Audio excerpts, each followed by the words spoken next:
Well, I'm delighted to be joined here by the chair of the Tipperary Football Board, Conor O'Dwyer, a native of Upperchurch Strumban, whose club has just reached the county final for the first time ever. Your thoughts and feelings right now, Conor?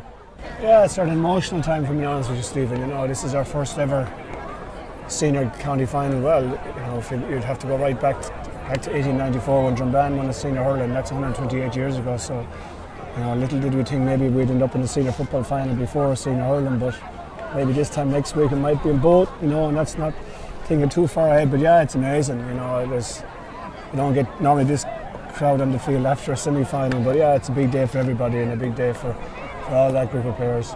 The supporters here, the family members, the friends, they just clapped the Upperchurch players into the dressing room. You're conscious of what an achievement it is, A, to beat Loughmore Castellani, and B, in a county semi-final by a single point. Yeah, I think not this day, but this year, 20 years ago, we won a Junior A county final. At the time, that was a huge achievement. It took us maybe 10 years then to get out of intermediate, you know, and maybe 10 years later then we're in the senior county final. So it's huge progress. You know, when you and I started playing football, Stephen, we were maybe Junior A and Junior B. I remember winning the Junior B mid-title and we had a fabulous night in the village. You know, so that's maybe more than 30 years ago. It's about 35 years ago, you know. So yeah, it's a big day, and I think it's a credit to clubs that have always, you know, given a chance to both codes, and you know, if young kids want to play football or want to be hurling, they're given encouragement about what to do. So I think it reflects really well. You know, we've nothing won yet, obviously. We all know commercials are a superpower of Tipperary football, and they'll be unbackable, I guess. But we'll worry about that maybe after next weekend, when hopefully we can get into hurling the side. But yeah, we're up against it. But as of today, we don't care about that. We'll just enjoy it for what it is. The game itself, Luke Shanahan supreme, Paul Shanahan excellent as well, Mikey Lavery driving from defence, pace and power and skill. Luke Shanahan in particular starred for Upperchurch.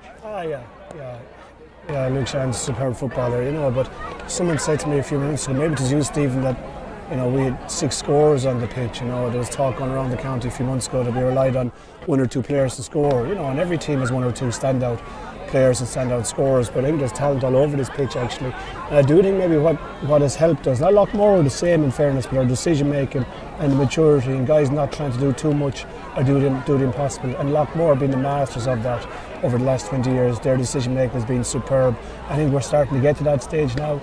You know, we know our limitations, but yeah, I think certainly what would surprise people not familiar with this team is the level of skill. You know, our decision making, our skill. I don't think our bravery or our effort or our commitment is ever in question.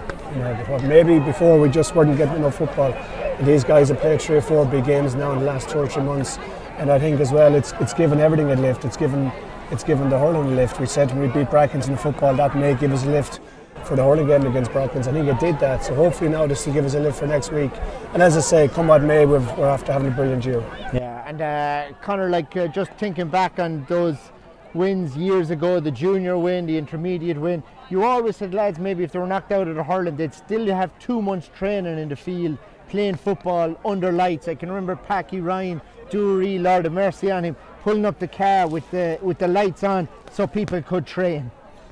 Yeah, I suppose that's the way it was maybe 20-30 years ago when the hurling was ran over knockout and losers group. A lot of clubs tended to be out maybe out of championship in July, and you know, and football kept those going. Certainly back in the late 80s through the 90s, maybe off times we've gone out of hurling early and we had junior football to play, and you know, we had some great days out and great nights out in the village as well, as you well know, Stephen. So football certainly helped this club develop over the last 30-40 years. Certainly most of our training, and you know, it's still a hurling area predominantly. I don't think that'll ever change, nor would we want it to change, but you know, what really I admire about this bunch, that every time they take the field in football they will give it everything.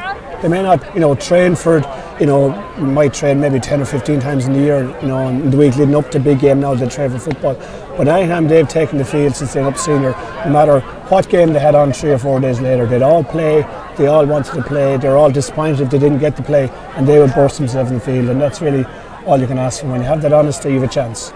You know, now we're in a county final, we have a chance. We're wild outsiders, but as I say, we'll worry about that in 2 weeks' time.